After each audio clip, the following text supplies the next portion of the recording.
Hi hello नमस्ते. स्वाती सांडभोर या YouTube चॅनलवर तुम्हा सगळ्यांचं अगदी मनापासून स्वागत करते. तर इथे मी 200 ग्रॅम दही घेतलेलं आहे. त्यानंतर इथे मिक्सरचं भांडं घेतलेलं आहे. मिक्सरच्या भांड्यामध्ये आपल्याला हे सगळं दही घालायचं आहे. दही घातल्यानंतर इथे मी अर्धा कप बेसन पीठ घेतलेलं आहे. बेसन पीठ तुम्ही कमी जास्त सुद्धा करू शकता.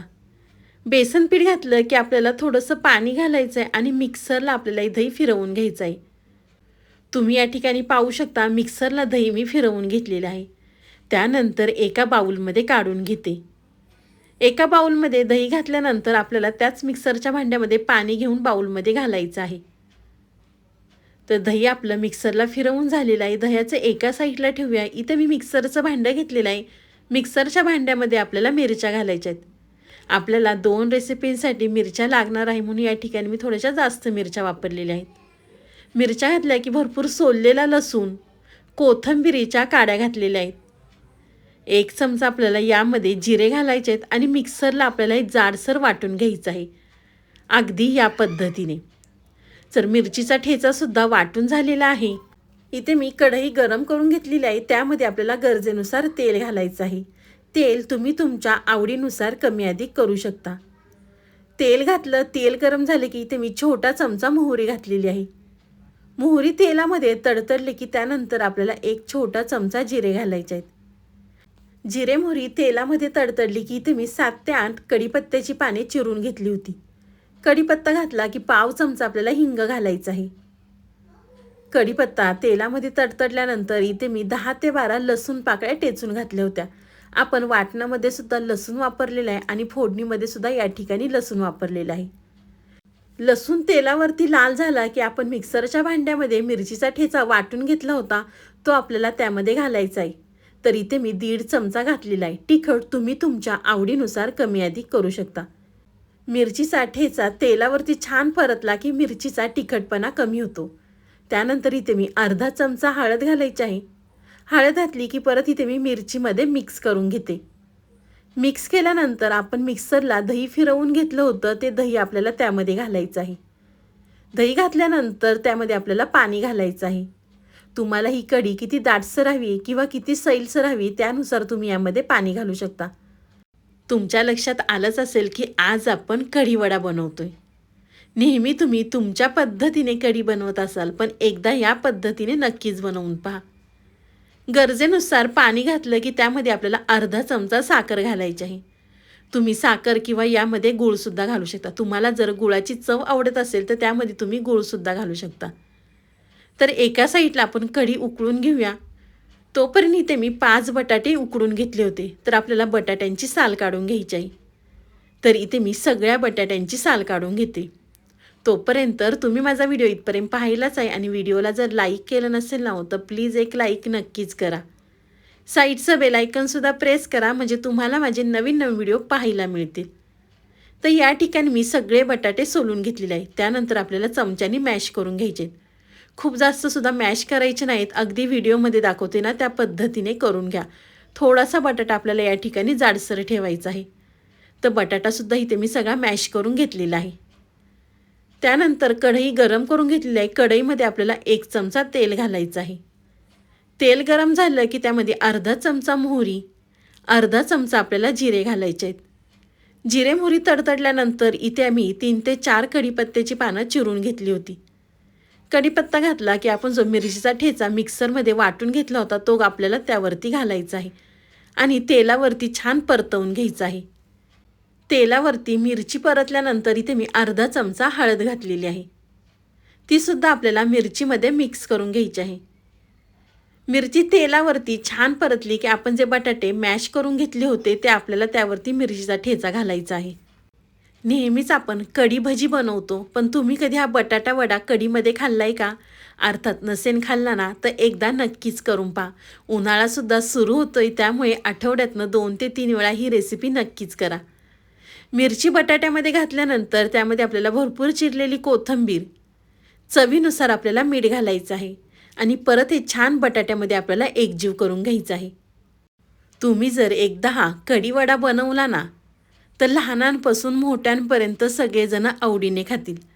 आणि तुमच्या घरातले जर कढी आवडत नसेल ना तर ते सुद्धा अगदी मागून मागून खातील. तर तुम्ही या ठिकाणी पाहू शकता मी हाताने बटाटा छान व्यवस्थित मॅश करून घेतलेला आहे. त्यानंतर आपल्याला बटाट्यामधला छोटे छोटे गोळे तयार करून घ्यायचे आहेत. गोळे केल्यानंतर आपल्याला हातावर प्रेस करून घ्यायचे आहेत. आपण जसा बटाटा वडा तयार करतो ना त्या पद्धतीने आपल्याला इथे वडा तयार करून घ्यायचा आहे. आपण बटाटा वडा थोडासा मोठा बनवतो, पण या ठिकाणी आपल्याला छोटे छोटे बटाटे वडे तयार करायचे आहेत. इथे मी सगळे छोटे छोटे बटाटे वडे तयार करून घेते. तोपर्यंत तुम्ही माझा व्हिडिओ इथपर्यंत पाहिलाच आहे आणि अजूनसुद्धा सबस्क्राईब केलं नसेल ना तर प्लीज एक सबस्क्राईब नक्कीच करा. नवीन यूट्यूबरसाठी तुमचं एक सबस्क्राईब खरंच नवीन यूट्यूबरसाठी उमेद देऊन जातं. त्यामुळे मी हक्काने सांगते प्लीज एक सबस्क्राईब नक्कीच करा. तर या ठिकाणी मी सगळे बटाटे वडे तयार करून घेतलेले आहेत. बटाटे वडे केल्यानंतर इथे मी एक बाउल घेतलेला आहे. त्यामध्ये आपल्याला 1 कप चणा डाळीचं पीठ घ्यायचं आहे. तुम्ही या ठिकाणी मुगाच्या डाळीचं पीठसुद्धा वापरू शकता. काही जणांना चण्याच्या डाळीचं पीठ चालत नाही, त्यामुळे तुम्ही ते मुगाच्या डाळीचं पीठसुद्धा वापरू शकता. त्यामध्ये आपल्याला चवीनुसार मीठ घालायचं आहे, पाव चमचा खाण्याचा सोडा, 1 चमचा आपल्याला ओवा घालायचा आहे. चणा डाळीचं पीठ असल्यामुळे आपण या ठिकाणी ओव्याचा वापर केलेला आहे, म्हणजे पोटाला काही त्रास होणार नाही. सगळं साहित्य घातल्यानंतर थोडं थोडं पाणी घालून आपल्याला हे पीठ मिक्स करून घ्यायचं आहे. आपण बटाटे वडे तयार करण्यासाठी बनवतो ना त्या पद्धतीने आपल्याला इथे पीठ तयार करून घ्यायचं आहे. तर तुम्ही या ठिकाणी पाहू शकता मी पीठ छान सरसरीत तयार करून घेतलेलं आहे. खूप जास्त सैलसर नाही आहे किंवा खूप जास्त दाटसरसुद्धा नाही आहे. अगदी व्हिडिओमध्ये दाखवले ना त्या पद्धतीने करून घ्या. त्यानंतर आपण जे बटाटे वडे तयार करून घेतले होते ना ते आपल्याला बेसन पिठामध्ये डीप करून घ्यायचे आहेत. बेसन पीठ मिक्स करत असताना इथे मी तेल गरम करून घेतले होतं. तेल गरम झालं की त्यामध्ये आपल्याला हे बटाटे वडे सोडायचे आहेत. तर इथे मी एक एक बटाटा वडा तेलामध्ये सोडून दोन्ही साईडनी छान आपल्याला क्रिस्पी होईपर्यंत तळून घ्यायचे आहेत. आहे की नाही, तुम्ही जर कढी वडा केला ना तर कोणती भाजी करण्याची सुद्धा गरज नाही आहे. अगदी सगळेजण घरातले आवडीने खातील. अगदी मस्त चवीची कढी वडा तयार होतो. तेलामध्ये बटाटा वडा सोडल्यानंतर एका साईडनी तळले की आपल्याला पलटी करून दुसऱ्या साईडनी सुद्धा हे वडे तळून घ्यायचे आहेत. तर तुम्ही या ठिकाणी पाहू शकता मी दोन्ही साईडनी सुद्धा बटाटे वडे छान तळून घेतलेले आहे. बटाट्या वड्यांचा रंगसुद्धा अगदी बदललेला आहे. दोन्ही साईडनी बटाटे वडे तळल्यानंतर एका प्लेटमध्ये काढून घेते. मी म्हणते म्हणून एकदा तुम्ही हा कढी वडा करून पहा. एकदा जर बनवला ना तर खरंच तुम्ही आठवड्यातनं 3 ते 4 वेळा बनवाल ही 100% गॅरंटी मी देते. तुम्ही ही रेसिपी केल्यानंतर मला कमेंट करून कळवा की तुमची रेसिपी कशी झाली. तर बटाटे वडे साईडला काढल्यानंतर अशाच पद्धतीने ते बाकीचे सुद्धा वडे तेलामध्ये सोडते आणि दोन्ही साईडने आपल्याला तळून घ्यायचे आहेत.